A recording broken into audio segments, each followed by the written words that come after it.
All right, so greetings all. Today is April 28th. It's the last Thursday in April.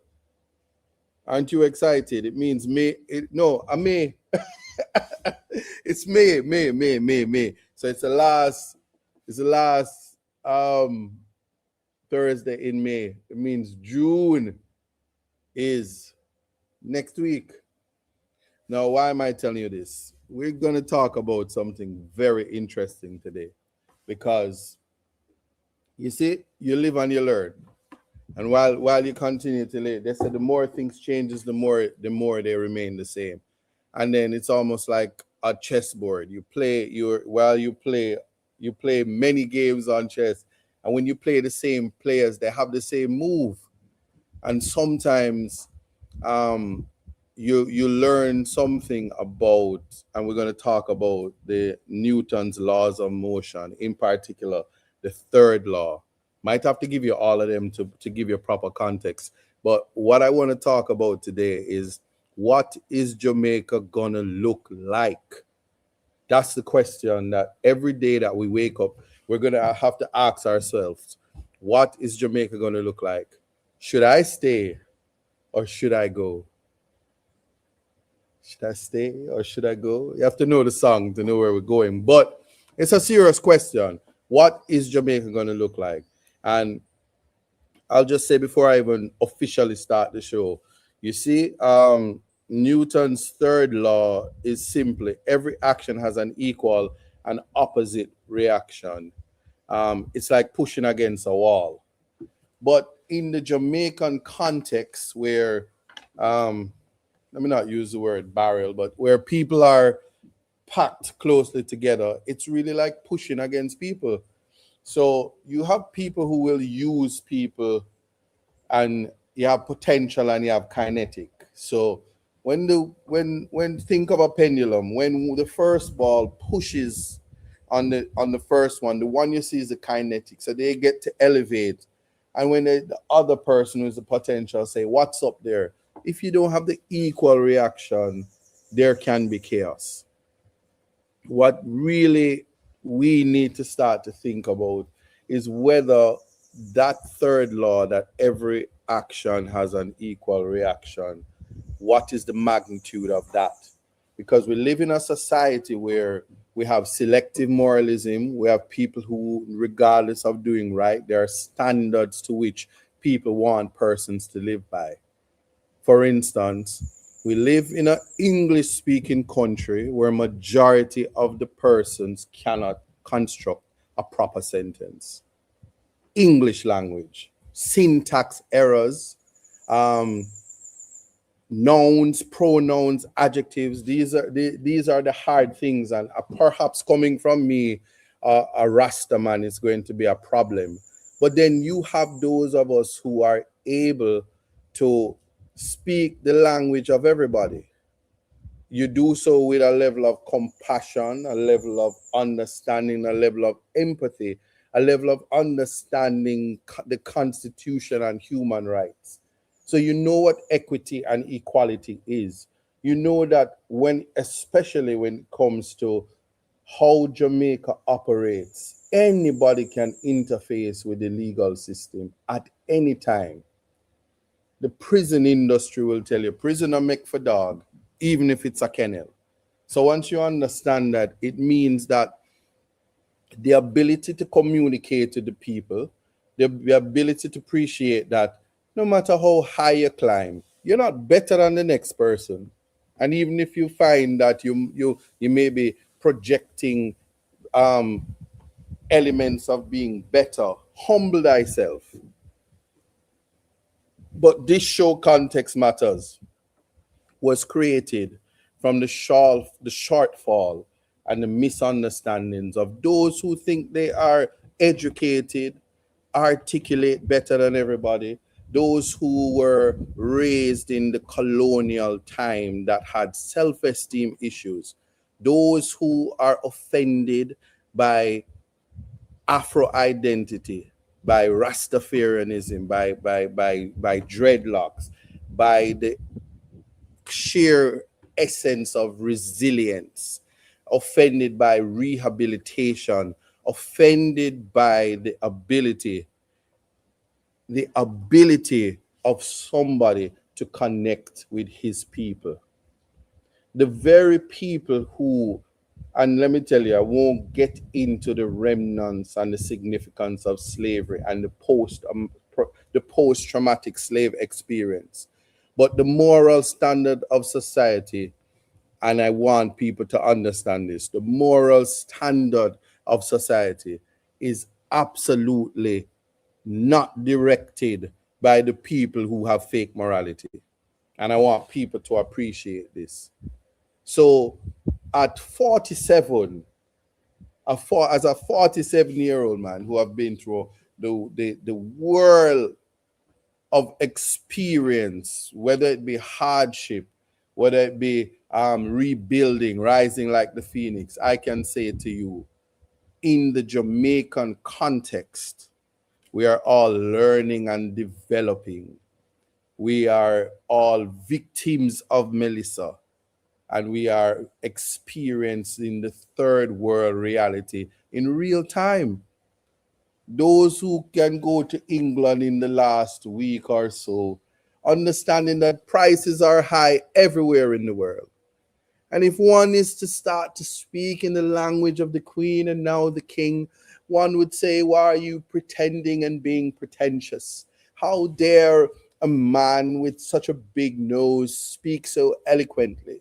Why would he pretend as if he is so far greater and superior to those who cannot, and absolutely cannot, and is never likely to be able to articulate themselves or even construct a sentence that has any remnants of aptitude? But having said that, just hear what I'm saying. We are out of many one, but the one particular race that has suffered the most and is experiencing hardship is my race. I'm a black man. So it is not surprising that the European standards that is being pushed on me about morality and ethics and a call for mentorship, suggesting that I have not adopted the ways of a parliamentarian. I have not had my statutory declarations unsigned or uncertified. I have not wet my feet in the halls of corruption and say those who don't understand the system, I must be placed at a position where I must come to terms that I am a part of an elite class that should never interface with the rest of Jamaica. That, I'm going to say to you, must be rejected. I am the grandson of James Samuel Portius. I am the son of Manley Augustus Big Youth Buchanan and the son of the Reverend Dr. Joan Portius. None of them suffer from identity crisis, none of whom suffer from inferiority complexes. We understand Black identity. We are resilient. I am Isaac Buchanan that had to say to the government of Jamaica, you must define resilience. Don't talk about it, be about it. That is in the record. And I'm going to start Context Matters because we are going to start. What is Jamaica going to look like? Because history will tell you every time that I stand up for the human rights of those who cannot stand up for themselves, there will be an attack. Watch me.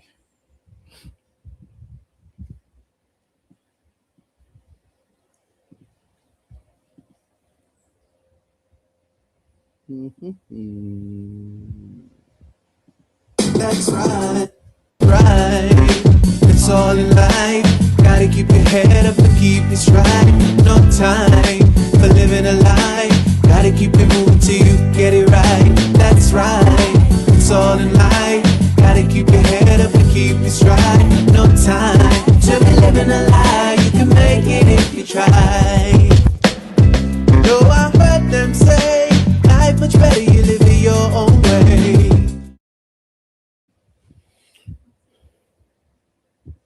All right, so let's kick it off because we are actually talking about action and reaction. And should I stay or should I go?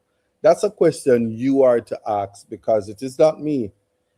The poll has said that young Jamaicans have every intention to migrate if given the opportunity. It simply means then that to prevent migration, a system has to be in place. That system is to turn ordinary Jamaicans into criminals. The inability to access police records, bogged down by pre-charge bail. What I will say to you is a power given to the police to prevent you from exercising your freedom of movement when the presumptions of innocence remain. Due process hasn't been instituted, and they're unable to charge you for a crime. But they have wide powers to tell you to report to them 3 times a week. They have wide powers to tell you not to use your visa and your passport, not to travel anywhere in the Caribbean as you will. And an officer is able to restrict your movement and restrict your constitutional rights, right? When the Bail Act itself said they can, if they arrest you, they must bring you before the court in 72 hours. Failure to do so, lawyers have the ability to simply make a habeas corpus and then have the court, a court of competent jurisdiction, a judge. When it comes to matters of law, I guarantee you, as much as I speak on the law, it is a judge who adjudicates and makes decisions, competent decisions, issues of bail and stuff like that. So we are to reconsider whether there are clogs and fetters being put, a conspiracy being built to ensure that young people don't get a chance to experience the world. You know, there are persons who are still saying that will always say, I thought the world was built of straw and built by my mother because they don't get the opportunity to go out into the world. Right now, as we're speaking, there are things to talk about. And I want to start off with what is Jamaica going to look like?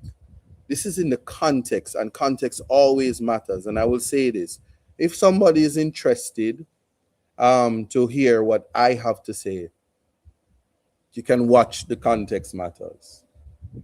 But don't try to take things out of context and try to create a narrative that simply doesn't exist.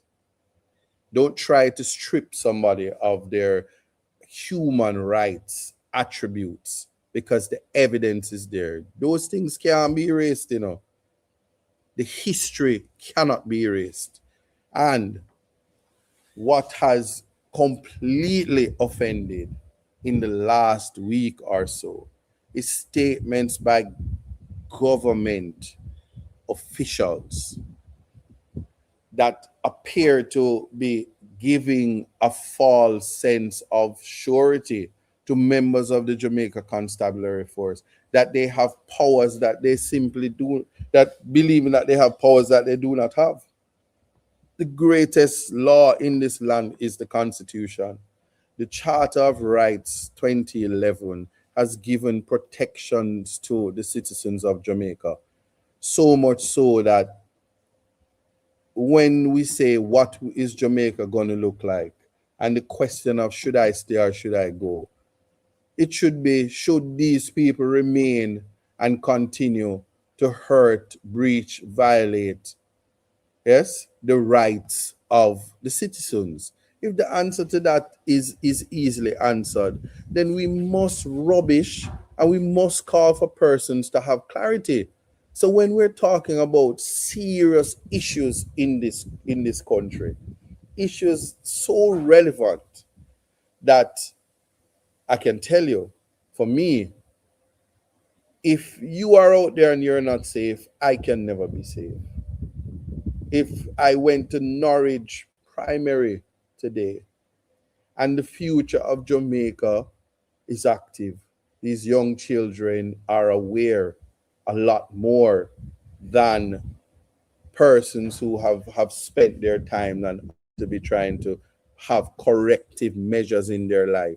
so that they can experience the best versions of themselves before they pass on earth and come off the list of gadflies, nuisance, and all that the elite of this country thinks that you are. So, having said that, any attack on human rights is an attack on me. It's an attack on the citizens of this country. Any misinterpretation, missignals given to to organs of the states and those who serve and work in agencies must be corrected, and the advocacy will never stop. And again, one must also look at the environment before they try to suppress freedom of expression, the offending ability to articulate. It is the fact that I believe in the Constitution and the freedom of speech. Why people are free to say whatever. I don't run to the court and get injunctions against people for speaking their mind, especially when they speak from a place that doesn't include wisdom, knowledge, understanding, mature consideration, guidance, ability to critically assess and think. And also, there are organizations that are the foundations of the moral fabric of society that selectively speak out. And I dare to push to say that if women, if there's a woman's movement and a woman is being abused, they should not speak out only when it is a woman who is a person who is elite and a person of authority. Every single woman represents women.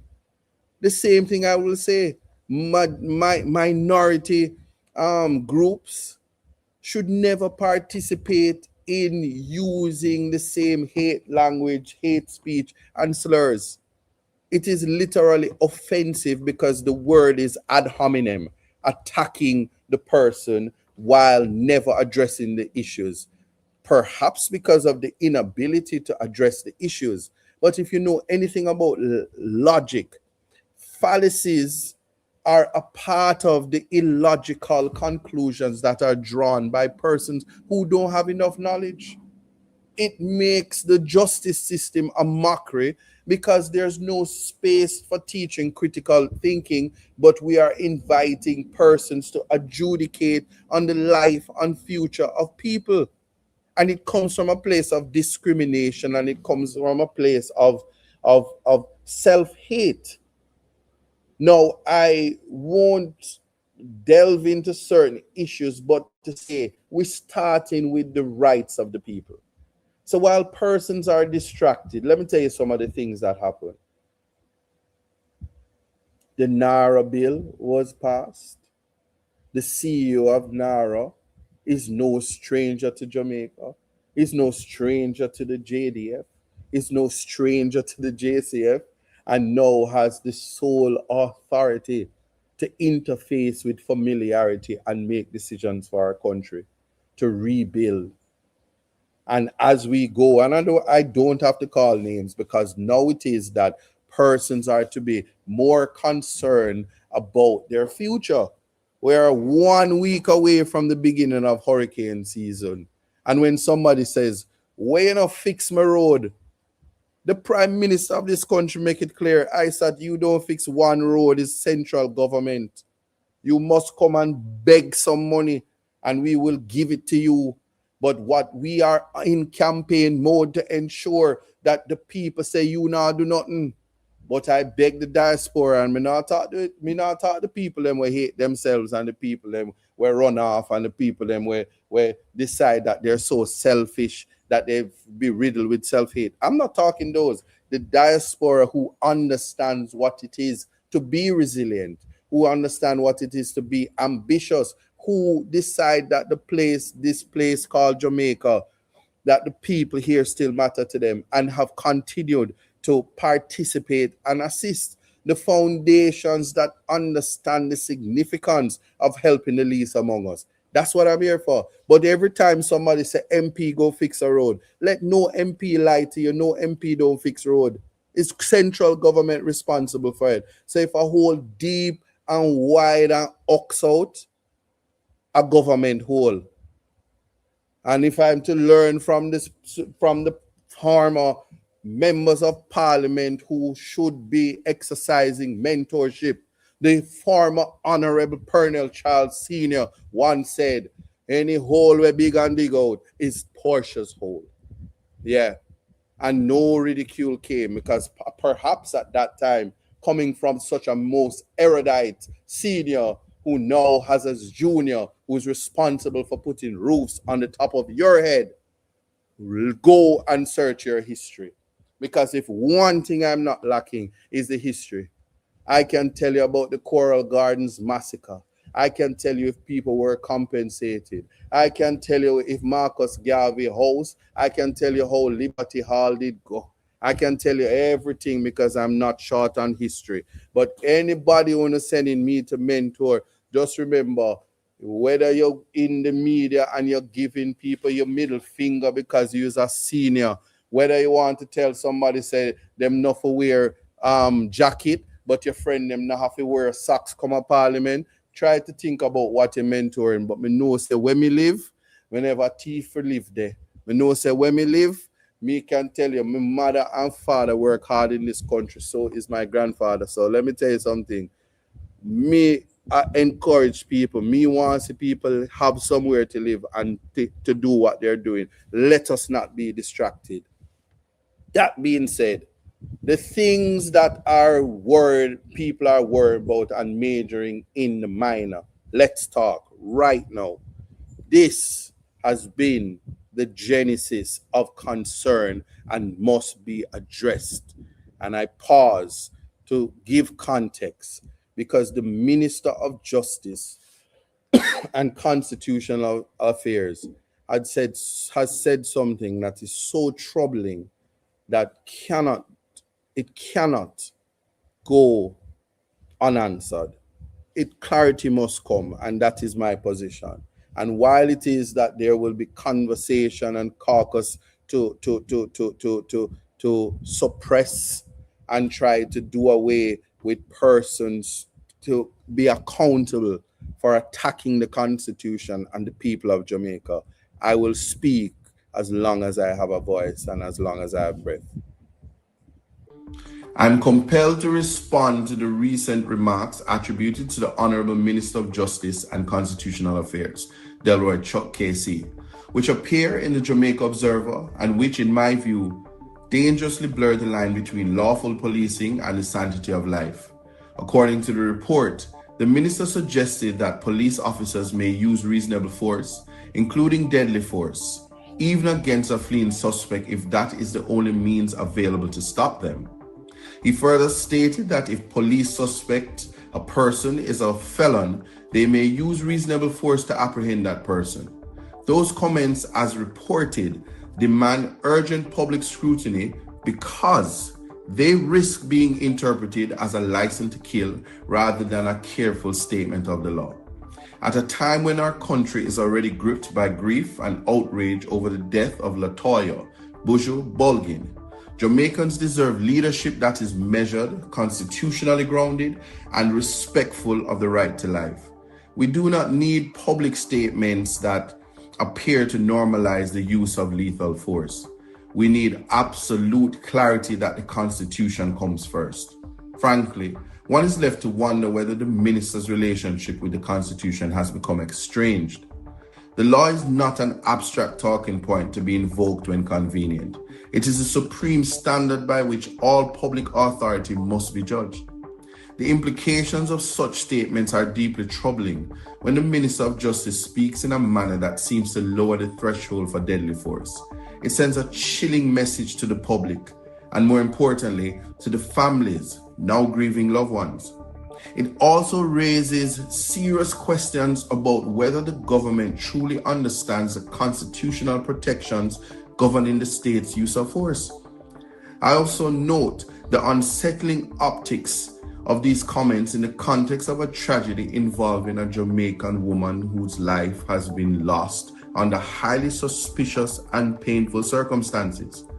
The public is entitled to ask whether the language being used by the state reflects the dignity, humanity, and protection owed to every citizen, particularly women who too often suffer the harsh end of abuse, violence, and state overreach. Perhaps the minister is also suggesting that a black woman with dreadlocks somehow warrants diminished constitutional protection. The irony of such implications in a nation with our history and struggle cannot be ignored.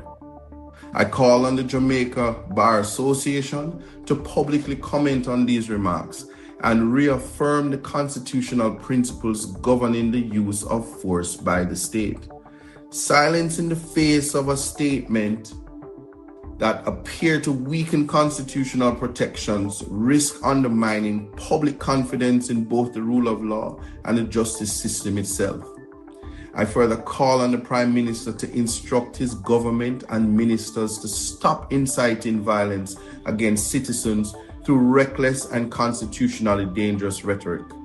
The legal profession cannot remain silent when comments from the highest levels of government appear to diminish citizens' constitutional rights and weaken confidence in the rule of law. This is not only a matter for political debate, it is a matter for the entire legal fraternity. The Constitution does not permit casual or sweeping justifications for deadly force. The standard must remain save only as may be demonstrably justified in a free and democratic society, mandating less restrictive measures by organs and servants of the state when violating the rights of our people. Anything else places the right to life in jeopardy. I therefore urge the Minister of Justice and Constitutional Affairs to immediately clarify his remarks, reaffirm the supremacy of the Constitution, and state unequivocally that no citizen's life may be taken except in the narrowest circumstances permitted by the law. I further call on the government to stop sending mixed messages on police accountability and instead provide the Jamaican people with a clear, lawful, and humane policy position. The people of Jamaica are watching.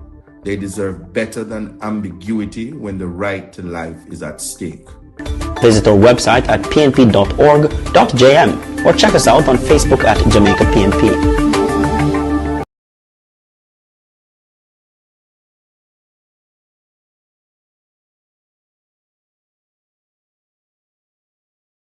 That having been said, if you're just joining us, you're tuning to Context Matters, and it's now 4:29 in Jamaica. If you're joining us from Reggae Global Radio, big up yourself. If you are joining us from Best FM 100, I want to say welcome. You might be driving home and the traffic is a little bit thick right now. Just hold it. We have a lot to talk about. Just watch the ride. If you are joining from YouTube, Walking in Divine Purpose is our moderator right there. And I see the comments and, just reminding people to be respectful, be mindful. In context matters. That's the beauty of context matters, because we have the ability to go we can go a little British. You understand? We can do the patois, but persons are offended by the fact or the idea that patois would be speaking in the halls of the highest spaces where the elites are. So I'm very cautious to go there. I don't want nobody to class me as a bad man or anything like that.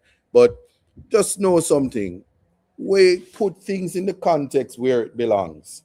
And I'm going to say to you, if you are okay with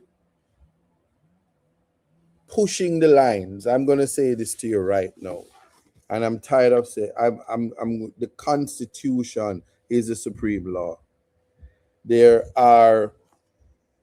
is case law. I tell people, Clegg is a case law.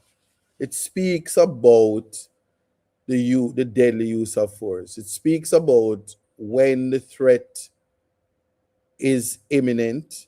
It speaks about whether there is a threat at all. It speaks about how to treat with law enforcement when they commit murder. And the standard is the usual due process, and your defense is either self defense. If it fails, you are charged for murder. If you try to say that you had provocation or diminished responsibility or even insanity, those are all the defenses open to you, right? But I will say in the criminal justice system, and you have to go there, because issues that are ventilated and how the Constitution, the human rights of the citizen is at play every day. When persons are put in detention for matters that they ought to be given bail for, there's a serious breach of your constitutional rights, and the state can only tell you sorry. They're to pay for it. But at the same time, remember, life is the death is what is final, and life is so sacred that when it is final, there's no apology that can be given to you, which is one of the reasons why Jamaica don't practice the use of the death penalty, because the first world countries and the United Nations and human rights, Amnesty International, and just the whole international community and human rights, they are offended by the possibility of putting people to death when the evidence is shaken. Can you imagine, just imagine for a minute, that evidence can be tampered with? DNA evidence can be there and not used. The evidentiary value of what took place at trial and things that were suppressed and left out comes back to the forefront. And when somebody says, I am innocent, they actually are. Or the accusations don't meet the standard of reasonable doubt. And that's just in the court. But the best place for those issues to be ventilated is in the court. It's not out on the road. Is not to put justice in the hands of persons who were not legally trained and placed on the benches. It's not the lawyers, and the prosecutors. They are just a part of on the chessboard, but the judge who sits, the judge of the law, and sit with the jury sometimes depending on the case, right?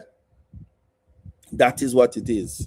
And so when you know your history, you will understand. And I can tell you this, for every lawyer out there that's doing their work and doing their best at it, don't worry what anybody have to say, man. You don't worry what anybody have to say. You have your practicing certificate. You are a lawyer. Yes? Even if they want to say good lawyer, bad lawyer, hot lawyer, free lawyer, lean boot lawyer, expensive lawyer. The only one, any kind of lawyer, any adjective that them put before it, once it describes you, one of the things that can't rub out is that you are a lawyer.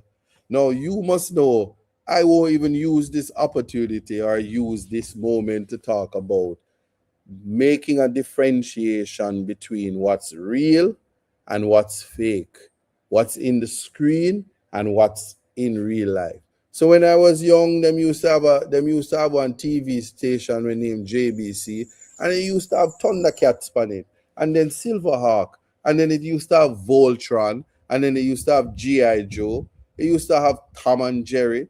It even used to have Animaniacs on it. And then after that, it used to have Hill and Gully Rider, that upon a Sunday, but it also had Lime Tree Lane. And at one station we have before CVM did come on board. Yeah?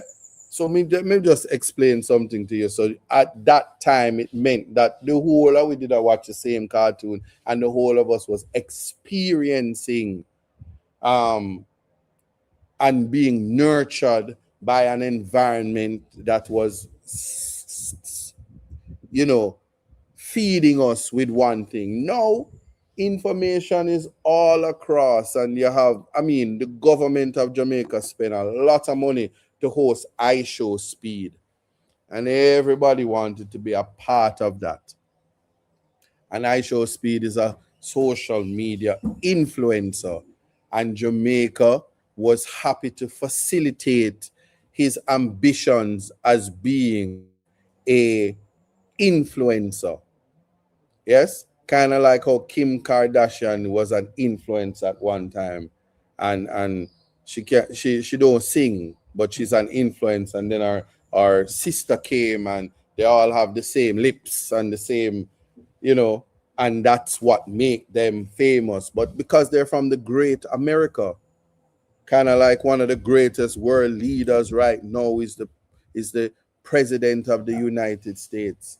That this country um, sits on the heels, or should I say, stand awaiting what is next for the future of the citizens of Jamaica who are looking a better life, who escape. They said, should I stay or should I go? And they go and went it did. And they got it there. And they were over there. And they send back the barrel, and the barrel kid says, when my mother sent for me, me gone left yaso. And them they say, well, I got just put a charge on you first, and when time come for you do your biometrics, you're not going nowhere. And then if you get to it, we say, how did we make them slip through the cracks? And the mother say, yes, me is the barrel mama. And me I do what me I do. And then Trump say, if you're going to get married, you know what we're going to do? You're going to have to go home. And when you go home, then you try to get your status adjusted. And everybody said, oh, God, look how me say, should me go? And them I send me back there. So, and when you come, them say, yeah, man, come in, man. Come suffer with me, man. And he said, oh, the sun is so hot. I had an AC in my GLE 450. I know I'm here and I can't even get a seat in the back of a pro box. I need to hurry up and they need to adjust my status so I can go back to foreign. But these are the realities, because all of these are human rights realities. And so those who get to go far, yeah, them hype. But what are you doing? What is your productivity? And how are you assisting Jamaica? Somebody said, "What? It's patois." For those of you who don't understand what Wentedid is, it's patois. But I probably need proper mentorship to speak the proper local dialect. But I'm not really familiar with the local dialect. You understand? Because generally, when I'm talking to people of the ilk, you have to go to the Privy Council for that, because it's there the real English comes from. So I can see how people would be mortified if someone like me were ever seen on TikTok and talking to persons who would you never dare would. I mean, if you have a TikTok account, do you know what you are? Huh? You are the heel boot of iShow Speed. If you right now delete your TikTok, because if you have a TikTok account, you are the lowest of the lowest, and people shouldn't be talking to you. Just know that. And so just that in and of itself. So I'm just making that attack. So as an attorney at law, as a member of parliament, if I'm morally trained and mentored, I think that person should ensure that you don't try to mix up yourself with don't be there. And so if you have that kind of understanding, but let's get back to our regular programming, because I want people to appreciate that there has to be critical thinking. There has to be proper assessment. If you're waking up in the mornings and saying, what is Jamaica going to look like? And it is a country where the right to life is being attacked. And you think the advocacy against human rights is not falling on deaf ears. The prime minister of this country, and I'm focusing on the government, he's getting up and he's saying, give me 3 years and then everybody will wear body cam. But you say, I'm not, because I know what context means, I'm not going to say, yeah, you see it? Him just want 3 more years to finish, kill off the people, them. And that he must say, him attack the people. No, that is not how it is. The assessment must be made. Because when it comes to all things, we have to look about the safety of our citizens, the improvement of their lives, the access to education, the access to health, the access to food security, the access to environmental health, and interfacing with opportunities. So if you want to throw a little tourism in it, it seems like we mustn't forget that the tourists are experiencing us. And for experiencing us, you don't exclude the people. Otherwise, we're sending mixed messages, and that's not what we want. So when Jamaica goes on the European list and they're saying, listen, don't go there, you might find that people will take you out of your villas and beat you up and leave you at the hospital, and they don't have the facilities to save your life, and you'll ultimately be unalived. That's not the message that we want. That absolutely would never be what we are contemplating. But I will say to you, before I continue to talk, there are persons who don't understand that social media is a moment in time. Like Jamaica is a blimp on the map, and if we don't have extraordinary people like Usain Bolt, Bob Marley, Shelly and Fraser, Rihanna, who else we have? Let me claim somebody. I Show Speed. If we don't have these extraordinary Jamaicans representing us on the world stage, you understand? Because I would never want to live in a world where Rihanna is not a Jamaican. I mean, just look at the reggae that she give us. Look at the quality of reggae. Work, work, work. That's an ultimate original reggae that she became a national hero in Jamaica. Rihanna, right? Yes. So if we're gonna do that, we have to have a sense of Jamaican pride to claim our own. So we have to be extraordinary. But that sense of reality is what we must never lose. So it's just a blimp on the map, and your life is so much more, and there are many things that you have to do. And just because people don't know what you're doing, don't mean that you're not doing nothing. So let me tell you something about the Chinese bamboo. I mean, know the Chinese people don't tell un about this. 7 years it takes to grow. You will water it every day, but if you have no knowledge, you will abandon it. And then when on the 7th year, you wake up the next morning and it just spring up. And there it is, your treasure. Won't tell you about the alchemist. But right now, what I will say to you is, Labor Day just passed this week. An extraordinary work and community building was done in Portland Eastern. So many things was done. So one wonders, were roads fixed? Are you living in Portland? That can answer. Was a school fixed? Was places painted? Did the people participate? You have to live in Portland Eastern to know these things. But let me just give you a snapshot of what we're doing. And it's so much that, boy, just bear with me a little bit there. I am Buchanan, Member of Parliament for Portland Eastern, and today is Labor Day, giving you an overview. We started in Manchineal, myself and Michelle. We did the Reach bus stop along with the community group. So today we are supporting the Reach Youth Action Club. They have decided that they wanted to fix a bus shed that has been out of commission for in excess of 15 years. As a result of the situation, the students from the community of Reach are going to Happy Grove, Fair Prospect, Titchfield, Port Antonio High in the mornings and in the evenings. Whether it's raining or if it's extremely hot, they have to stand in the elements. And so through the support of the Member of Parliament, Mr. Isaac Buchanan, we're able to source some material for the community group. They're putting in the labor.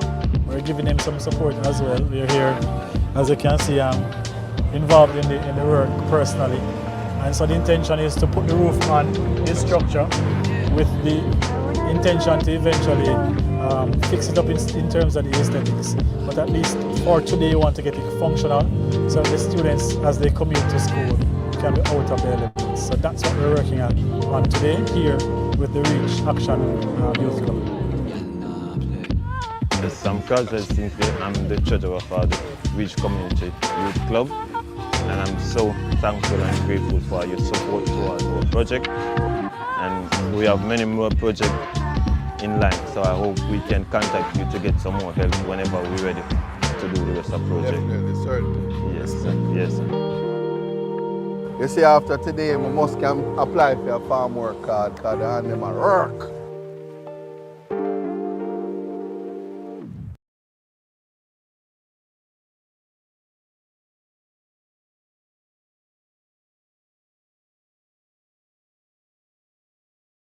I'm a bit taken aback because I'm breaking news.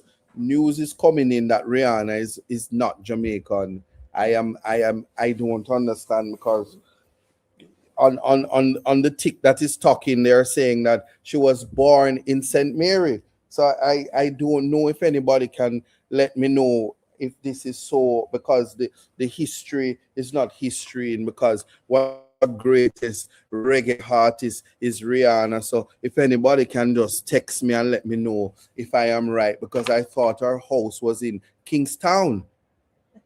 I thought she was in Kingstown, and I thought the president of Jamaica was Mia Motley. I do sometimes I get so confused sometimes because one thing I know about me is I get all my information from the tick that is talking, and I always try to give the best advice as I can. So can somebody help me to find out if Rihanna is Jamaican and I show speed, because they had a national holiday for him just the other day, and millions was spent on drone and stuff, and I saw memorabilia, and he was on Tasty's counter, and from he was on the counter every day. I get a Tasty's patty, and the people at Juicy Beef say, you don't come around here no more.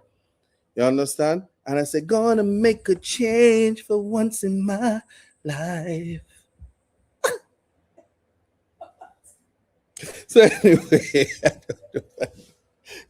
So anyway, so that it's important to know that persons can multitask and persons can do a lot of things. There are people in this country that are doing so much so that there are some of us. There used to be a show called In Living Color, and Damian Wayans, he was the head of the family called Heyman, and it was a spoof on Caribbean people, but more so Jamaicans, who they would often have 10 jobs when they go to America.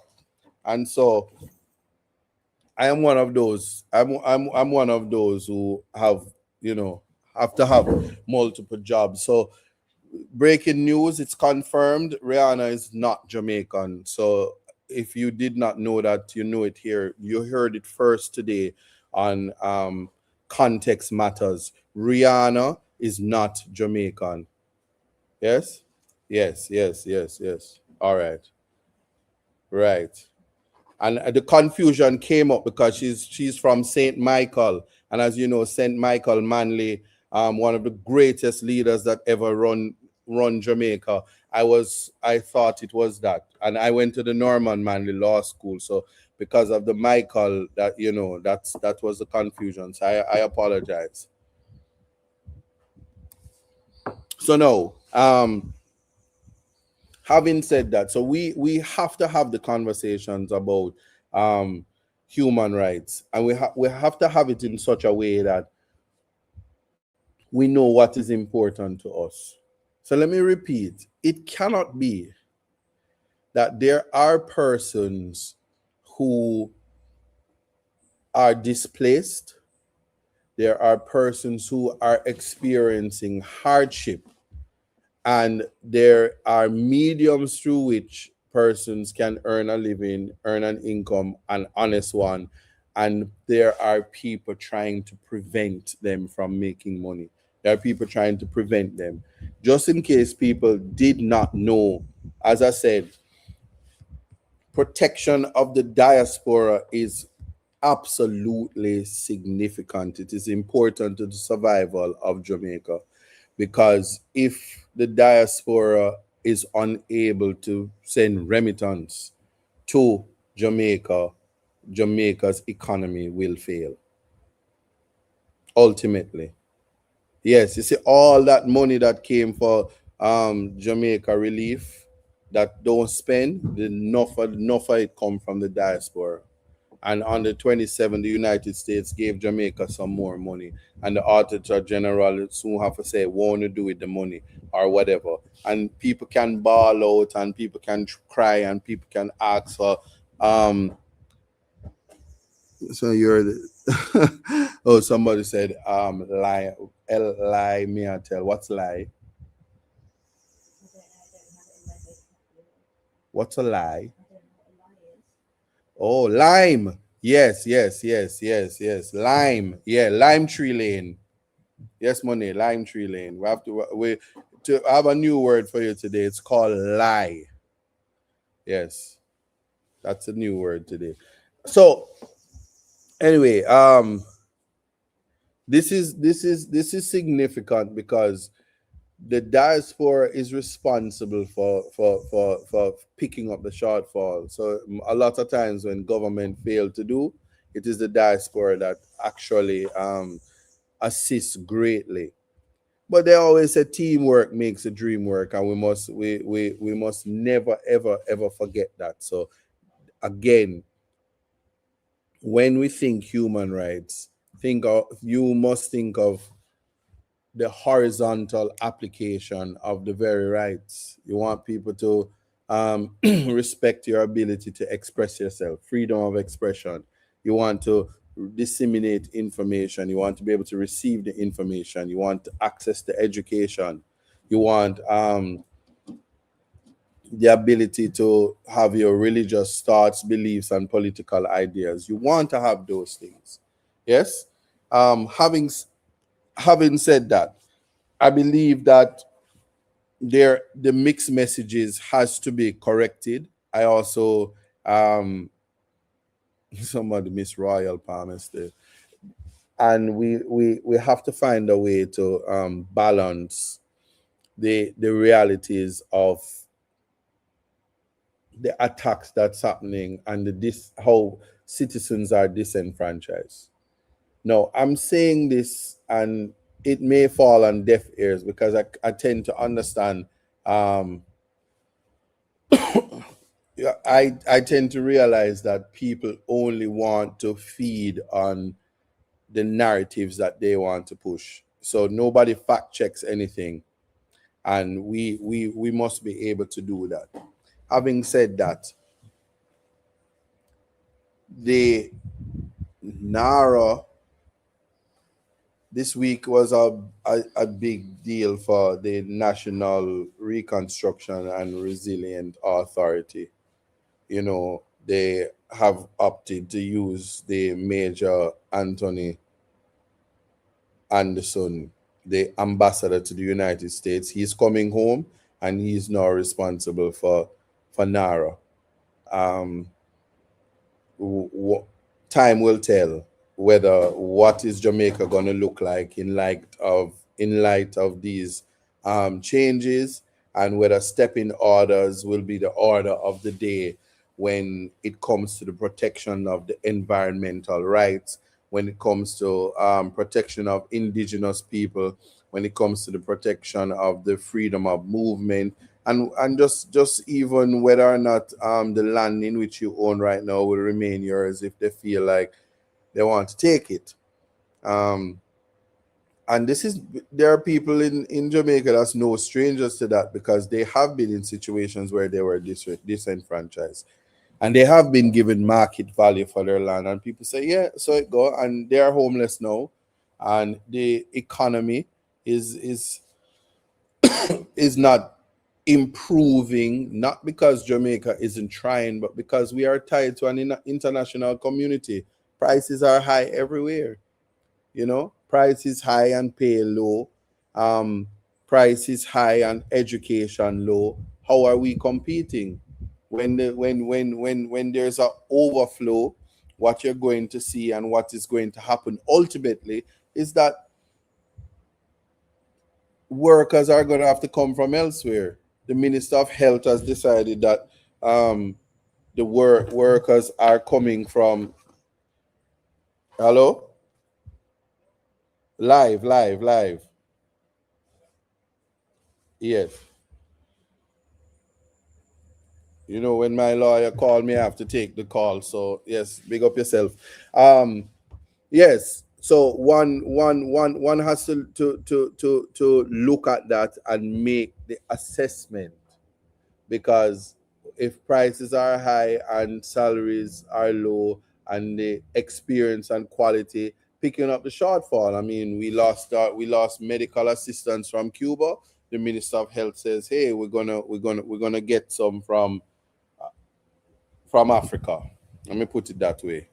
And we welcome that, but it just means that what is on the ground, the skill is not here. Is it because of migration? Is it because persons would have said that, should I stay or should I go? As persons are educated, the brain drain starts. People's concept of a better life and opportunities doesn't include being in Jamaica. And that narrative has to change, because you measure a country by the quality of human rights, the protection of human rights, the execution of the and ability of state actors to respect human rights while carrying out their duties.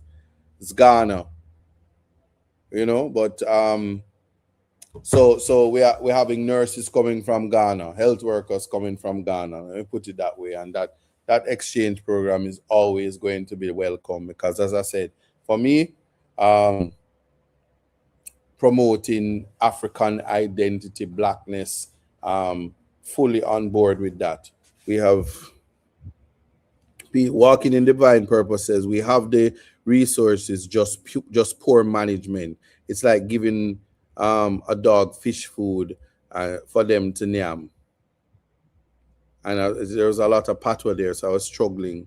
But you see, again, it calls into question the digital divide. And I'm going to say this, and I'm speaking directly to the diaspora. So Reggae Global Radio, TikTok, YouTube, hear me out. The tablet drive, as it continues, we must not falter. We must continue to ensure that every child in Portland going to school has tablets, and the clock is ticking in completing that mission. So I'm raising it, walking in the divine purpose. She did give information in relation to the GoFundMe for the tablet drive currently, and anything that persons want to contribute in relation to improving the space of Portland. Is it autocorrect? Yes. But again, Ghana, big up yourself. Jamaica needs you. Anywhere in the world that there is assistance, Jamaica needs you more than ever. And we're speaking about that, about being distracted, because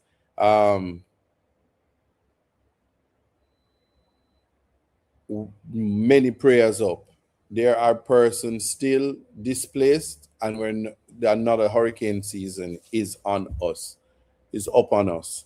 And even where rebuilding efforts is done, it's gonna be done with the reality that it's being done in a hurricane season and what that will look like.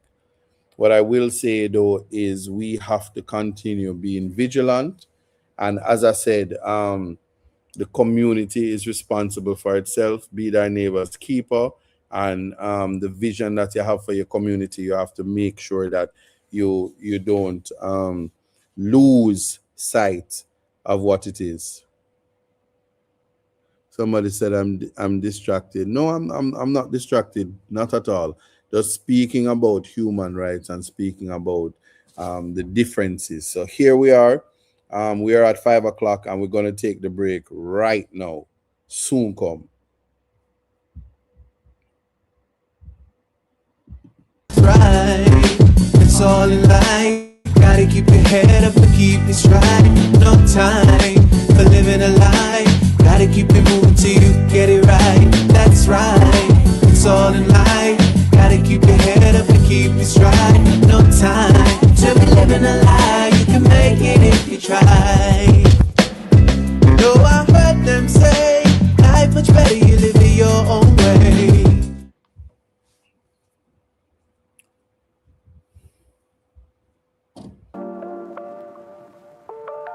Isaac Buchanan, Member of Parliament for Portland Eastern, and today is Labor Day, giving you an overview. We started in Manchineal, myself and Michelle.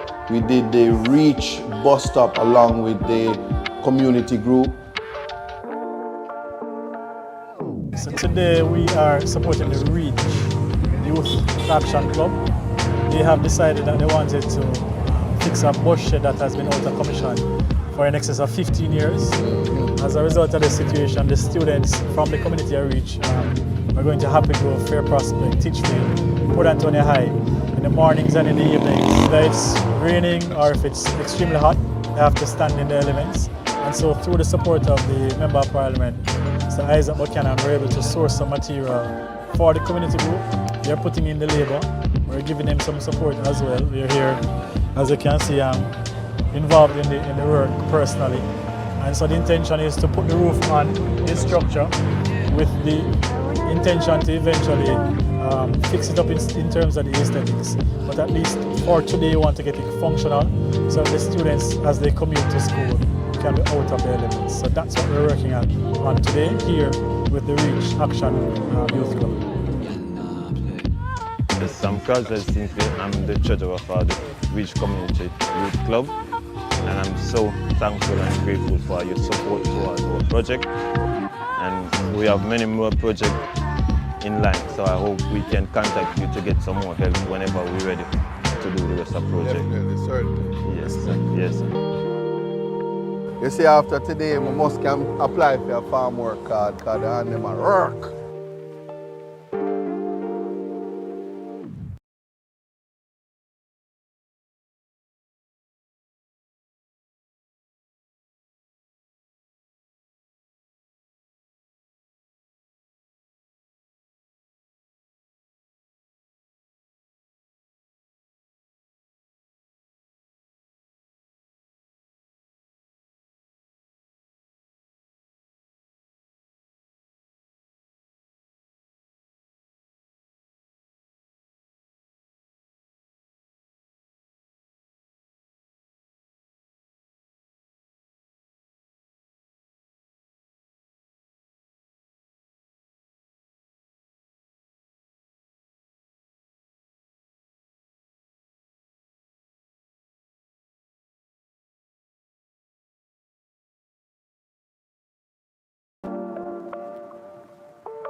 We also went into the Manchineal Primary where they're doing a project and they got a lot of manual labor.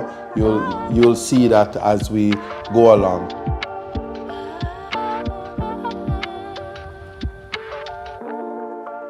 Still in Manchineal, we're at the Manchineal Primary School. The school has had an issue with the courtyard. When it rains, there are puddles of water, and the students have an issue with that.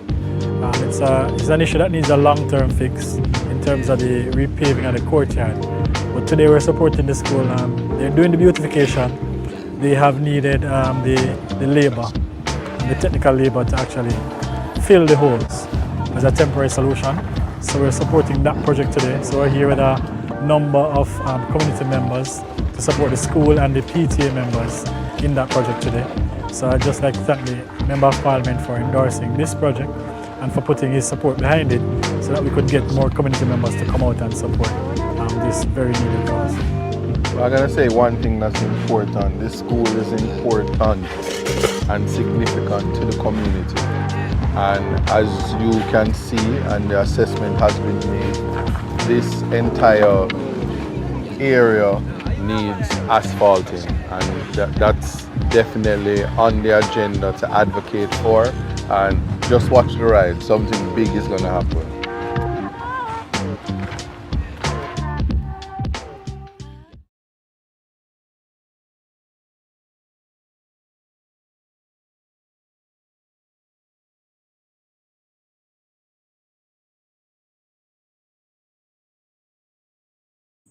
Time is 5:05. We're back. You're tuned into Context Matters. The date is May 28th, last Thursday.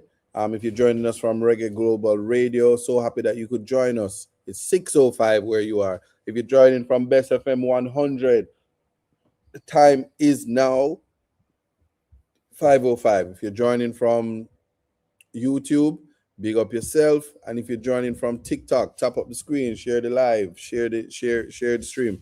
Want to say that many things happen in Labor Day, and I'm going to just share because there are a couple more things that's happening in Portland Eastern that I want persons to see that the work is being done on Labor Day. But I'm very proud of the citizens of Portland Eastern, from Mansion Hill to Ferry Hill to Prospect, Port Antonio, Fellowship.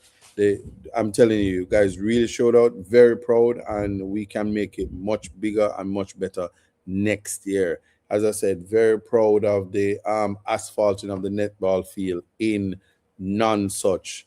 Big things happening and many more things to come. But just sharing with you in relation to part 3. Just watch it. It's a couple parts. Just stick with me. We went into the Ferry Hill division and stopped by Kern at the Fair Prospect High School, where a lot of work is being done in terms of improving 2 classrooms as well as the walkway, the covering, a redoing of the covering to ensure that persons aren't wet when the rain is falling. We are here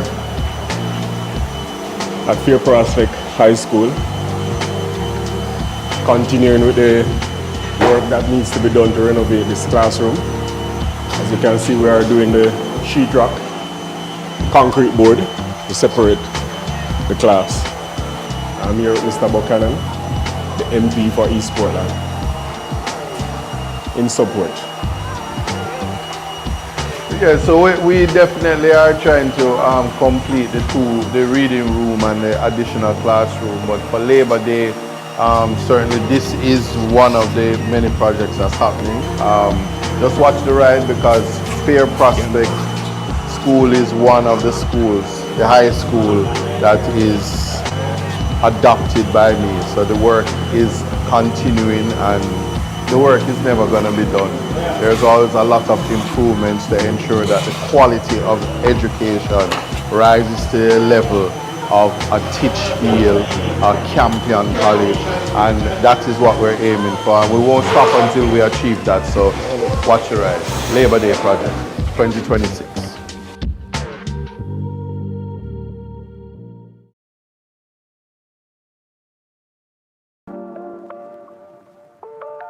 We went down to the Sansan police station, where a lot of paint was donated along with cement for them to do a base for their water tank, as well as many other stakeholders would have participated in getting the Sansan police station repainted and just a little revamp. So today we're here partnering with the Sansan police station, the Lions Club of Port Antonio, along with Graham Funeral Home, other stakeholders, and we just wanted to give the station a facelift. We did the sign at Wayne Road. We like the sign. Me I hug you up and put you up on camera, make them see. I should have want to talk. But Stephanie, this. Another time I tell you a full story about the Stephanie. The mind govern those who labor. That is a saying that is so true. But what is done is that the community has come together. Many members all across the constituency have done a lot of work.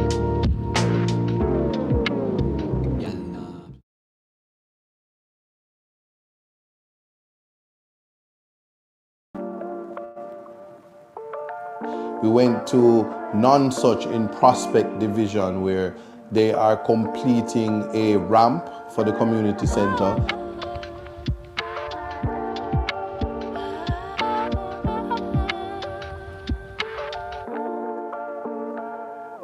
They got a brand new netball court, fully asphalt. You'll see that. Happy Labor Day, everybody. Hello, Mr. Buchanan. Morning, welcome. And then we went down to the Park School, Port Antonio Primary, where a lot of painting is being done there. A lot of women came out and they were doing the labor. Shout out to the principal who had her hands there doing the work herself.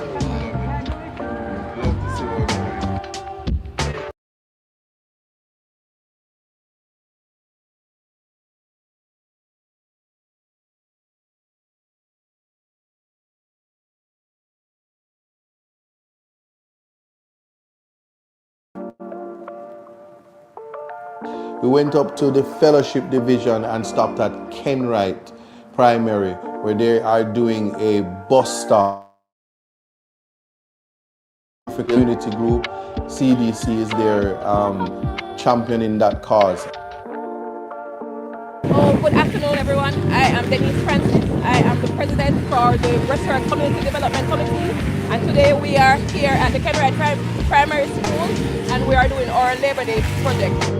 Of course, we are standing here with our Member of Parliament, Mr. Isaac Buchanan, and this is the Secretary of the Restaurant CDC, Ms. Gyan Brown Matthew.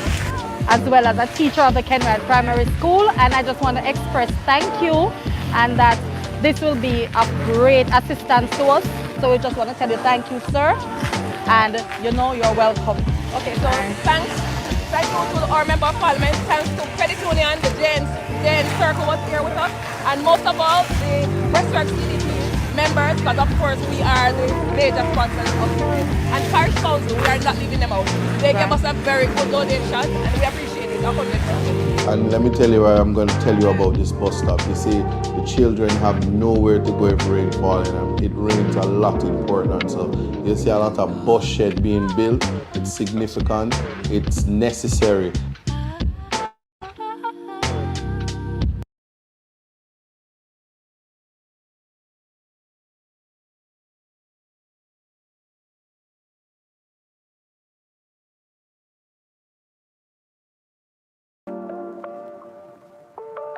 So we're here at the West Retreat Basic School in Fellowship, and we're continuing the Labor Day project. And as you can see, I'm here with Mr. Bach, and several things are being done. I know there's an installation of a new toilet, and he'll explain best to you, but it's a part of the many projects that we're doing across Portland Eastern.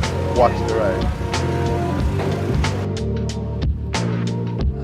My name is Jaron Ba. Today we're at the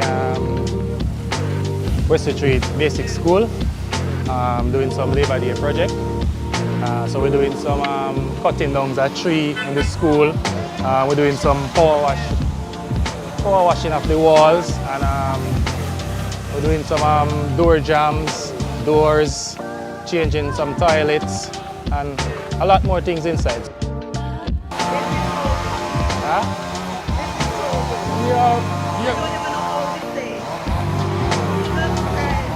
Don't worry about it.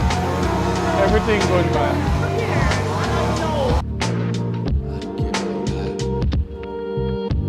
I can tell you this, it's motivation that people are so actively involved in improving their community. So watch the ride and look at some of the activities.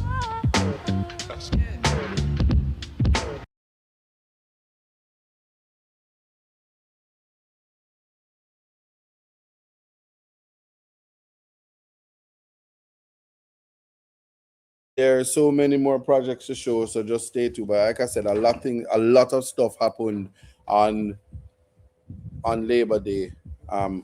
For me, as I said, the significant work is being done in the Port Antonio division as well, and I'll update you, because one thing about Portland, it not partial when it come to rain. It don't care what you're doing.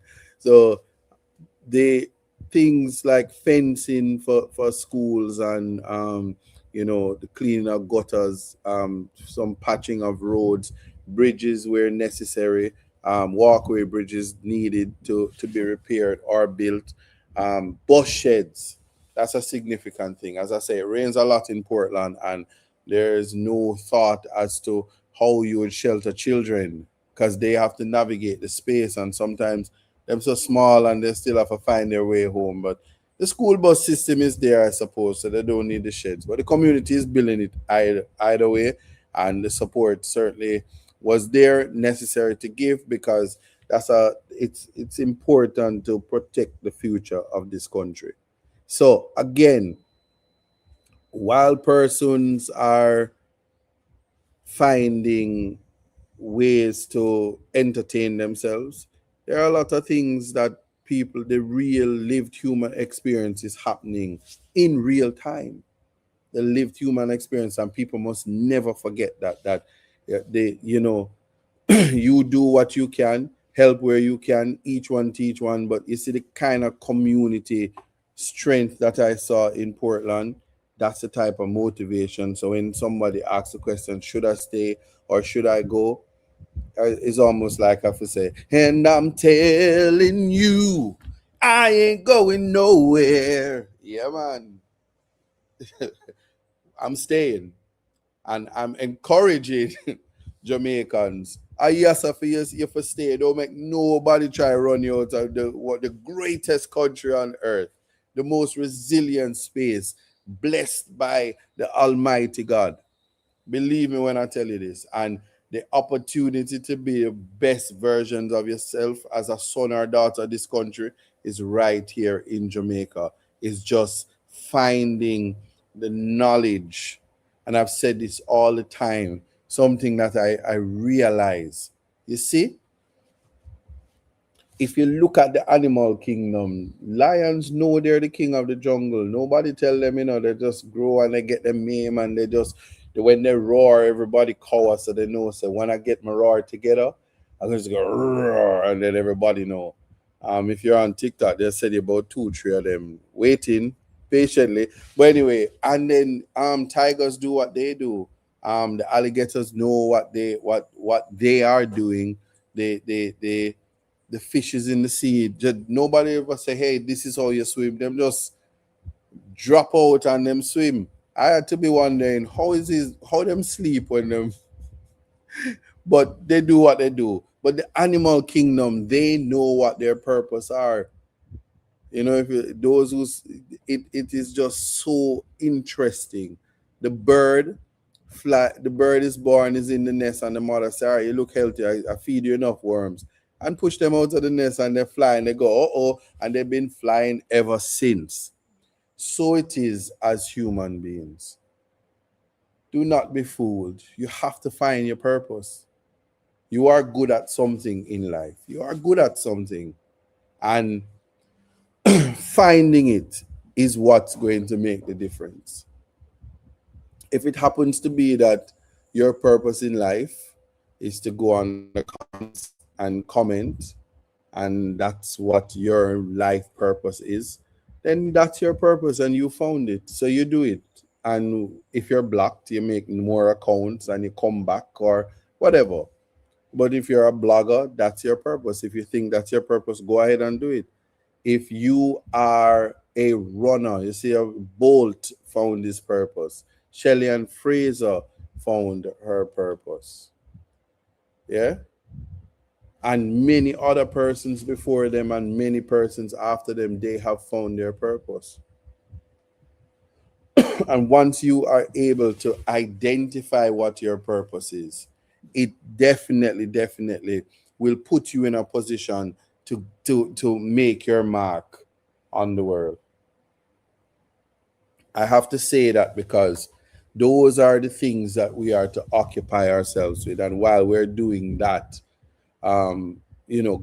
governance is self-governance is an attribute of democracy, but democracy can sometimes in action restrict rights and liberty, restrict potential and ability, right? And that is of utmost importance. So while I'm having this conversation, I want people to stop and look and just stop for a second and say, well, what is my purpose? Yeah. And if this is my purpose, what is Jamaica going to look like in a few years? What is going to look like next year? What is going to look like after this hurricane season? What is going to look like after oil prices fail to stop escalating? What is it? What is it gonna look like if I can't find my purpose? Should I stay or should I go? Where do I fit in? Am I losing my identity? Am I losing my reality? These are conversations that you have. And while you find your inner voice and having those conversations, you tap into the God. Yeah, and you do it in due time. And when you understand that all things happen in your life in God's time, then it's a little bit different, because when we pray in unity, we save a lot. When we are divided and when we inject negativity into the world, then the reaction, the causal reaction or the action reaction, the reaction to the action, the pendulum will swing in the direction that you focus your energy on. But oftentimes, because we live in a spiritual space, here's something or a gem that I will share with you. If you spend your kinetic energy putting out negative reaction in the world, that is all you're going to receive, the negativity. So if you accentuate the positive and you put out positive, the reaction that you get will only be positive. Even abstracting, yeah, the positive from the negative, extracting, not abstracting. Yeah. So the importance of extracting. Yeah. And somebody said, what you put out, you will get back. So, and the putting out is not only in speech, it's put out, is we're talking about action. Talk can't work. PR can't work. You have to do the work. So what it simply means then that if you mean well, you will do well. If you are encouraging, you're not the milkman with the bucket that kicking over the bucket. You're doing the things that's necessary to improve the lives of the people around you. You're strengthening and you're encouraging. And when you kill people with love and kindness, the reaction is to is to have persons say, I hate that I love you. And that's not a Rihanna song. I promise you. And so we have to get there sooner than later. We have to be able to find the balance, because that is what we're looking for. Finding the balance. When we find the balance, we know what Jamaica will look like. And that's really the question. Because you see, some saying build back better. You can't build back better without the people. There can be no better without the people's lives becoming better. And better is not basic. We cannot forget that. We have to absolutely appreciate that better is not basic. And if we fail to appreciate that better is not basic, we will find ourselves accepting the bare minimum. We will find ourselves accepting basic when it's not the standard. For instance, budget after budget, nobody says how close are we on the economic index to bringing our citizens to the human index point of accepting that we live somewhere, we can find our food, we can find our clothes, we can transcend the physical needs, yeah, with ease of reference, with access, ease of access, right? So when you sit with yourself and you see, it is only loneliness when you can't enjoy your own company. It is only loneliness when the God in you is absent. So for somebody who can sit and have the conversation, they'll be in position to make the assessments because they can have the conversations with their inner voice as to what next it is to improve my life and to improve the lives ultimately of the people around me.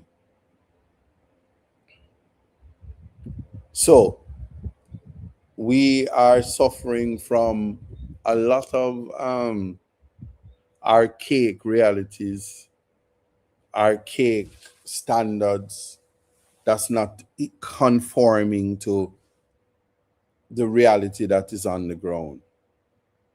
Self discrimination over, I would call it self discrimination because if I look like you and I'm discriminating against you. Isn't that a bit of a problem? Isn't that a confusing um, set of circumstances where I'm perpetuating self-hate and wondering what Jamaica will look like? Women tearing down women, men tearing down men, men and women fighting, and depending on who is the man and who is the woman, we're selective. Yeah. And people say time and place, and it depends on your monetary status that makes you transcend the very norms that people are trying to put people in a box. And so the idea that persons will curtail your freedom has to be dangerous, especially when threatened with the prospects of death. So you're not free to move, you're not free to assemble, you're not free to express yourself, even in manners that are offensive to other people. And it depends on the context, the time, the place. And if we become, or if we start to have a moral system that only punishes those who rise and have little regard for those who have fallen or are in the minds of the elite insignificant, then our democracy is built on suppressing those so we can feel better about ourselves. And for those who don't understand what I'm saying, we went through COVID and persons were made to pay a lot of money for not wearing a mask. And the madman and the homeless person was the freest person in the world. Because when you don't have on your mask and you're in a clean clothes, them say, up in the truck back. And you say, but what about him? Them say, you think me have a madman doing nothing? Just mind your business and go up in the truck back. So what really is the concept of freedom? Who are we punishing? Why do we want to see people incarcerated and lives destroyed? To the benefit of who? Yeah? How do we discriminate? How do we easily do it? And how do we make references? The irony, I won't discuss every case, but the irony is that persons cannot handle what they dish out. Persons don't understand Newton's third law. They don't, because they will send energy your way and they will act, but cannot manage the reaction. So, when a teacher comes in a room and said, good morning, class, and nobody don't answer, she does it again because she say, I can't be in a classroom where I'm teaching persons to respond with an equal reaction. And the response is passive. A response that is frictionary because it means it would be repeated. So if somebody hits you and you don't block it, you will be beaten unless the person stops and prevents it. And that, in a domestic setting, is domestic violence. So if you allow persons to disrespect you, if you allow persons to abuse you mentally, spiritually, morally, then it degrades the essence of who you are. And you must speak up for yourself. But it's not everybody that attempts to bully you. One must ask why. One must have practiced the internal locus of control, because those who criticize want to be a part of what you are, a part of who you are. They want to interface with you. And the aspect or concept of finding a way to latch on to the very energy that we're talking about. They want to jump on the pendulum because they want to swing with your energy and swing with your flow. Yes? It's like when the money flows, and you know what them do? Bank it, insure it, collect it, consult for it, agent it, compensate for it, but it's always flowing.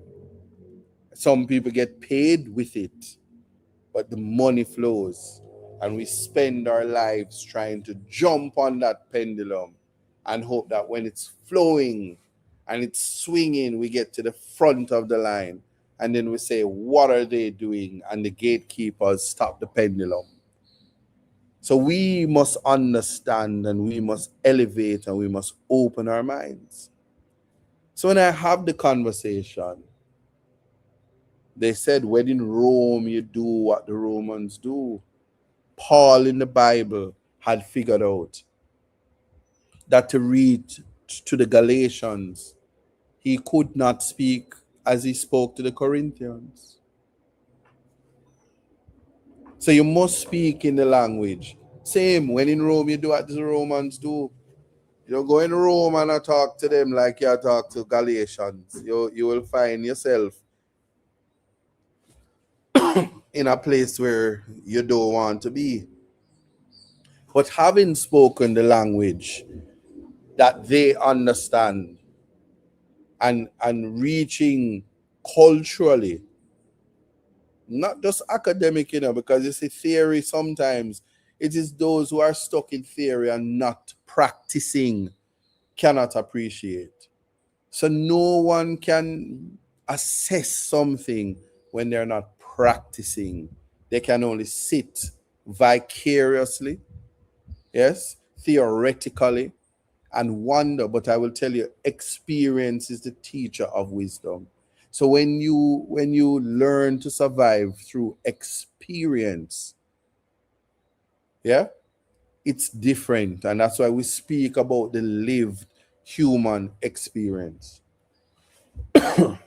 No one can say that they know a black woman's pain but a black woman. And even then, the actual woman in the pain tells a different story. But black people can learn and relate when another black woman is abused, when her life is cut short, when her rights are violated, when she's put on display on the chopping block, the auction block, I should say, and paraded to find out if she's good stock. And social media creates that space, and we are deflecting, reflecting, and recalling memories of this experience. And so every time I have the conversations to speak to the out of many one people, those who have ears they will hear, and those who have eyes they will see, and those who have the lived human experience, because he who feels it knows it, will think about it,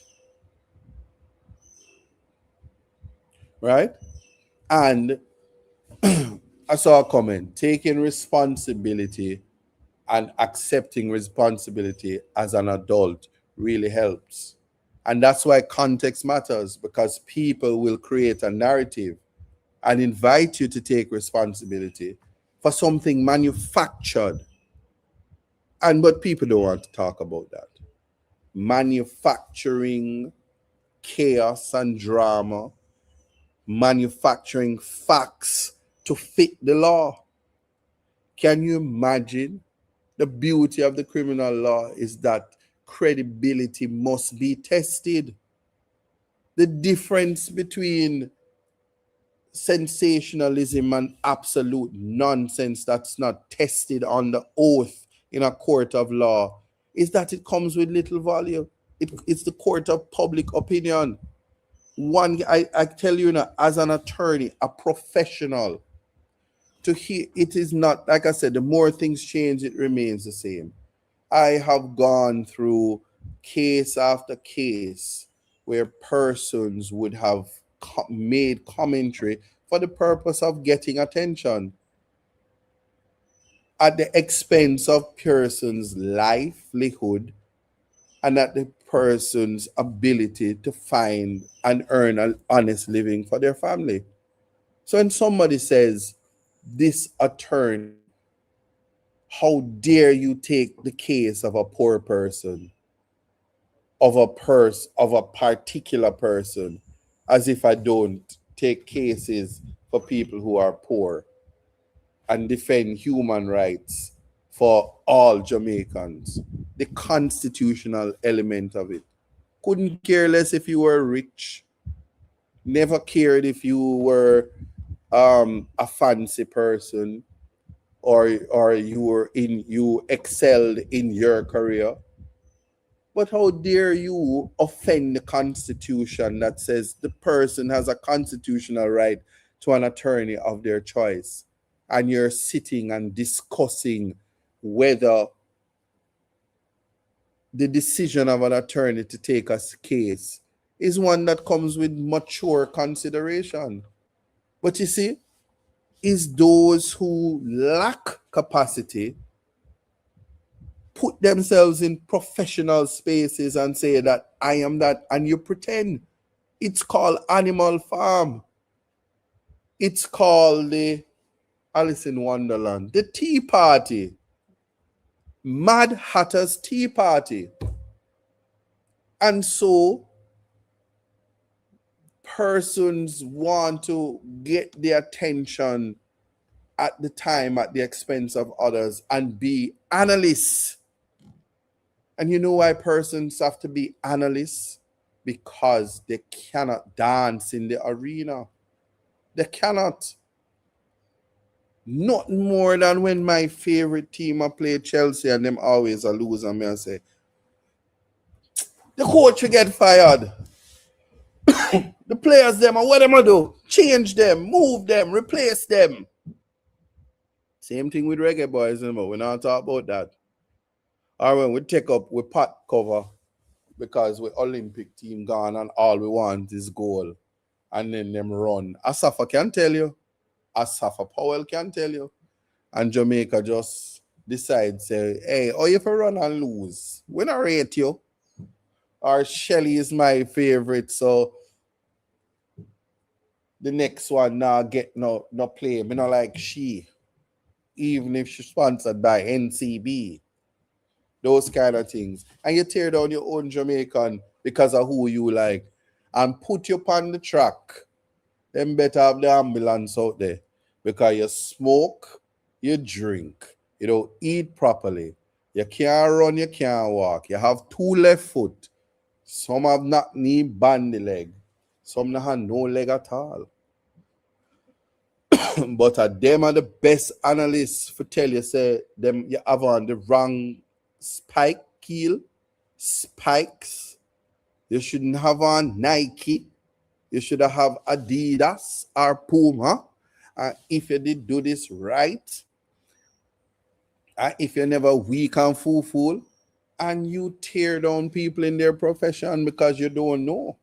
Some people gamble on it, but not the one advice I can give to people about what Jamaica looks like tomorrow is when you do the work, you silence your critics.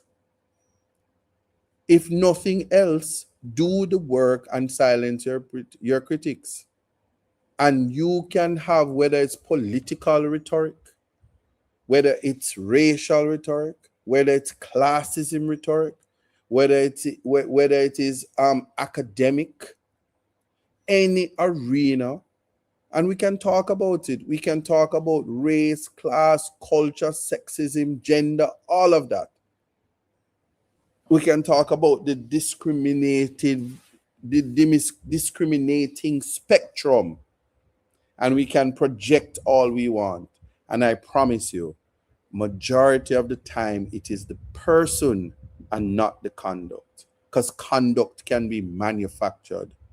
There are persons who will go to their beds at night to manufacture conduct because they say, this one you have to come down today. So once again, I will say, mirror, mirror on the wall, who's the fairest of them all?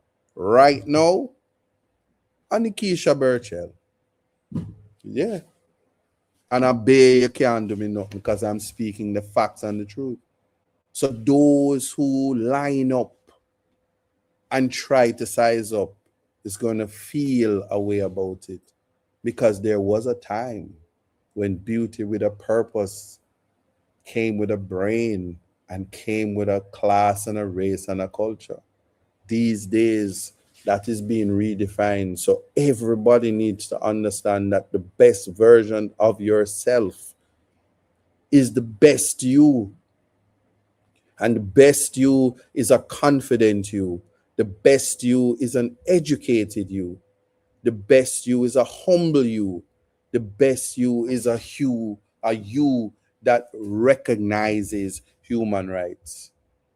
So again, when someone excels in their profession, excels in their career, and knows not what to do, because when somebody says, I said 1 + 1 is 2, I say it's true.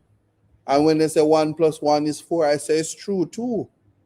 But then I call Damien because it's him know the math. Know your strength.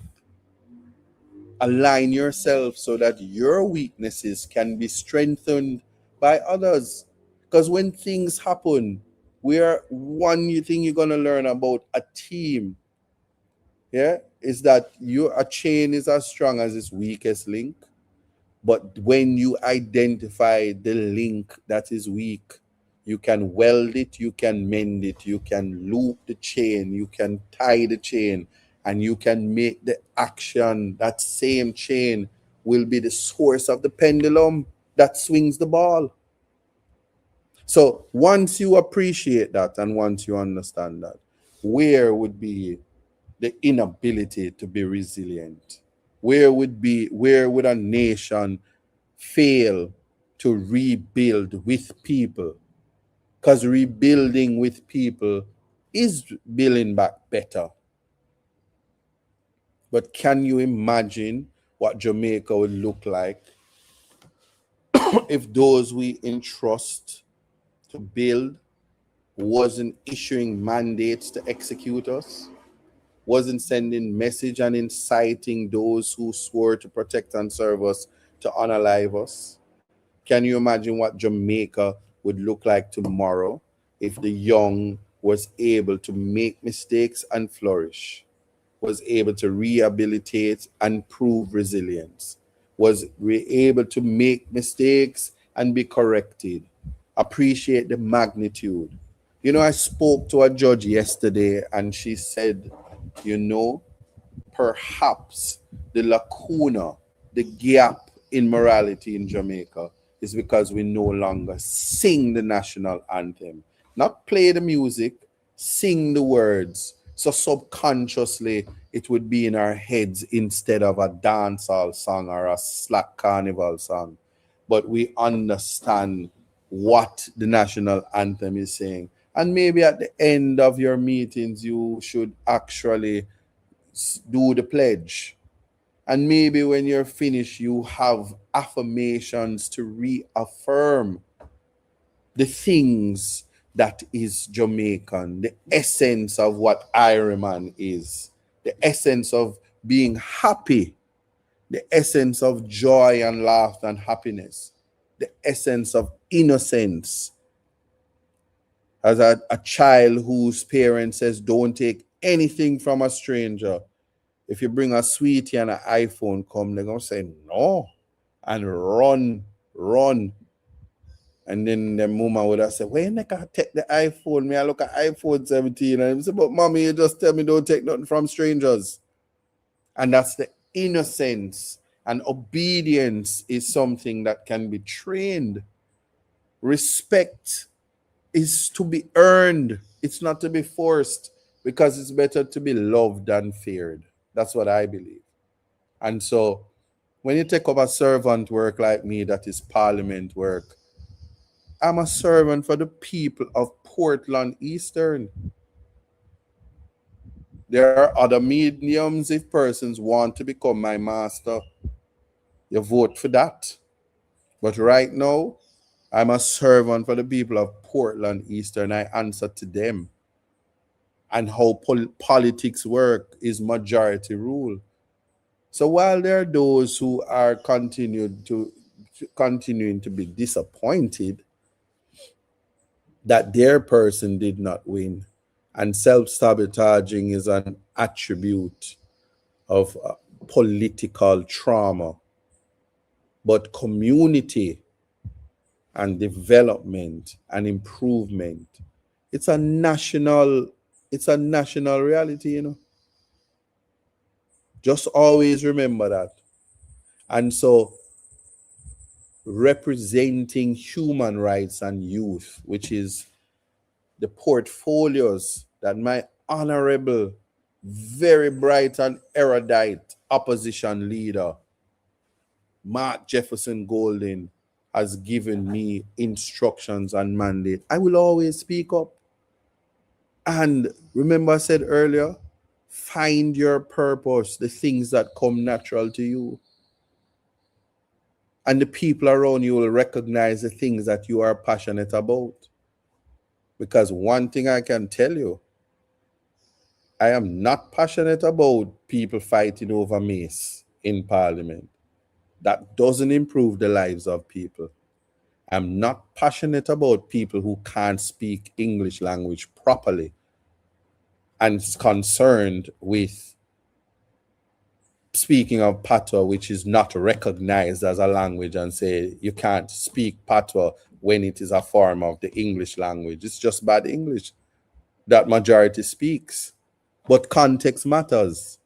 I'm not concerned with that, because the people who come to the office sometimes, some of them speak good English, and you say, wow. And then some of them come and say, I as was to come down here, but I want you to do what me tell you to do. And I have to say, of course, and we work it out. But that's a relationship between myself and the people who has said, you are to represent me. And that's a question for the people who represent me. Politics is local.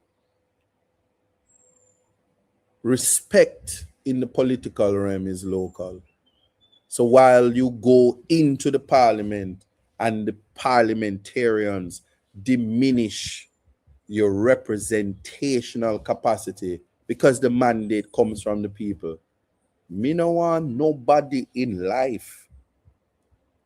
I'm rejecting anybody to try to curtail and bridle me, for I am not a donkey. I am not an animal. I do not have a chain around my neck. Yeah? And I'm making that absolutely clear, because you will be in a job, and because you're getting a salary, if you're a security guard, if you're a helper, if you work as a cashier. Now imagine how me was a cashier now. Cashier of my life business. I show speed come step on the counter where me did have to wipe off, where the boss said, if the counter dirty, me I go fire you. And then when him back flick off of the tasty counter. I have to look to see if my boss I go fire me or me for, you know what, make I leave that alone. Just understand that they ever say, don't you know who for frightened. We are in a modern dispensation of human rights. No matter what job you have and no matter where you are, the respect is not diminished. And until people understand it, because you know, say you're gonna lose your work if you tell somebody, say, they don't pay me enough to accept this disrespect. And to hear people quote standing orders and they have no appreciation for the law. And no, let me just be absolutely clear. I'm not speaking about the Speaker of the House. And if one knew about the Speaker of the House, they would understand how she studies the standing order. And we can have a whole different conversation about that and at a whole different context. But again, when it comes to matters of people's professions, I might need to quote a client who tell me, you go do law, I will control this space. And when you appreciate that, persons are to respect the mason if the mason has that profession. No need no social commentary. When the tile are lame tile, and me what can't lay a tile come talk about you're not doing that right. And you need to go and mix up the putty. I mean, I know say a tin set, and sounding like a real nincompoop is the word. There's no other word to describe it. But I see another leader say, one of the worst things you can be is a kunumunu man. But you can't come from the kunumunu family and have umpy scumpy intellect and influencing and dumbing down society. Persons who cannot even appreciate sarcasm and are ready to burn you at the stakes because of their inability to appreciate English language and literature. Tone, context, and enter the conversations when you're not in the space and you have not witnessed the tone, and try to repeat manufactured discrimination. And some of you as you rise, and some of you as you become the best versions of yourselves, it won't come without the manufacturing, and the tear down. Because never forget, as you rise, Jamaica is a Christian society. Jesus wasn't the only person on the cross when he died. There was two people, one to him left and one to him right.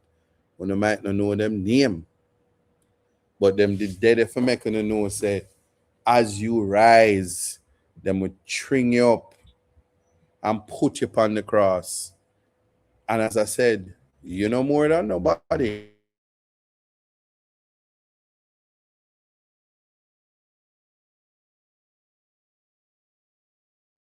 Know, you know, people know.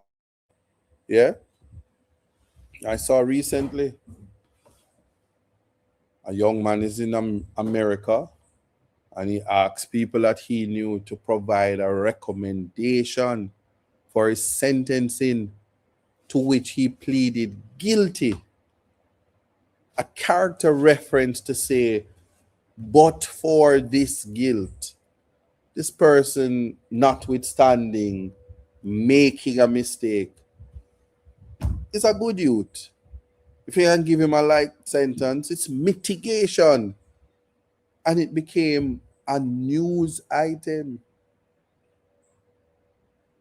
And the person had to retract the recommendations because people were prepared to have professionals who spoke up for a young person, a young black Jamaican, who ultimately is to be deported to Jamaica to find a way to be the best versions of himself.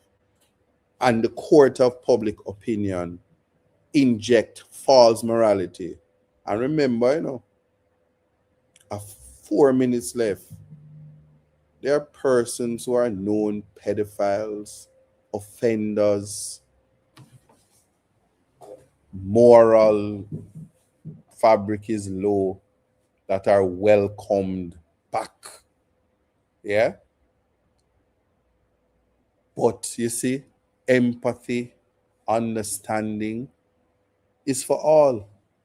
So we can't selective. We can't say because some people come from uptown, their indiscretions are forgiven. But when the ghetto youth finds himself but doesn't have the defense of affluence, he's to be discarded forever. So I'm going to end this context to say, tomorrow when you wake up, what is Jamaica going to look like? And if the question is asked, should I stay or should I go? What will you do? Thanks for listening. Feel free to message me. Feel free to call me. And ironically, if you're going to call me for legal advice, there is a fee for it. For I've been told that I am an elite lawyer. Yes, I'm a big shot lawyer, and person should pay me for my time. So effective June 1st, don't ask me for free legal advice.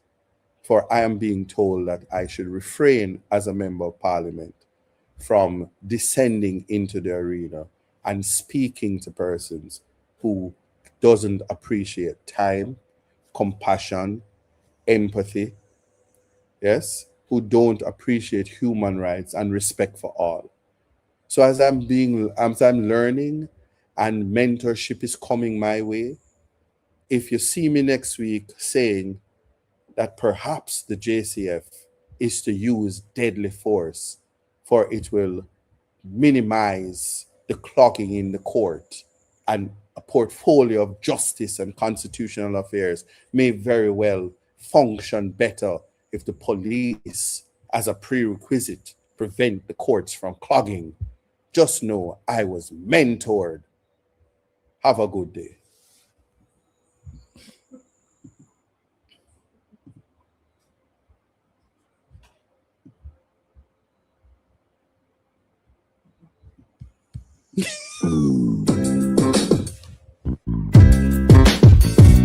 It took some time to understand, yeah, just what it takes to be a man.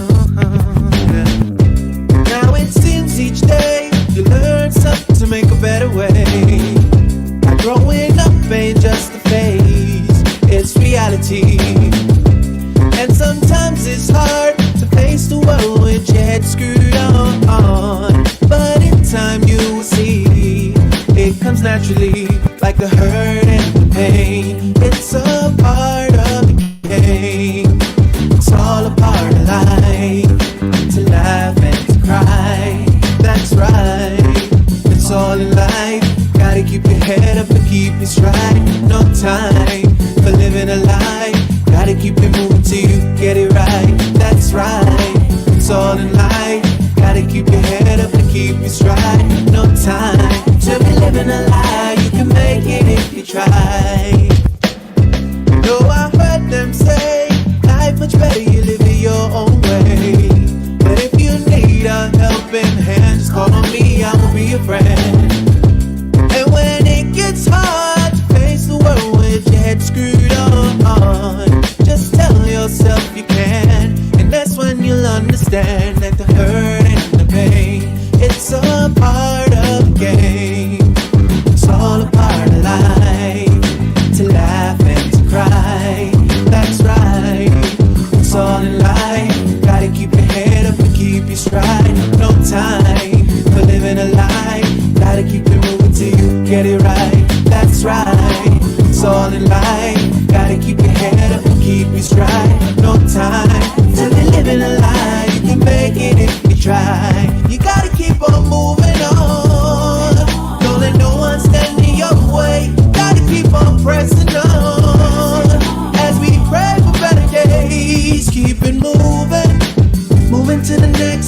they try to bring you down, we gotta take it to the next level when they come around.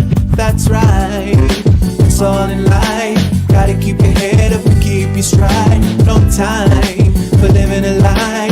Gotta keep it moving till you get it right. That's right, it's all in life. Gotta keep your head up and keep your stride. No time to be living a lie. You can make it if you try.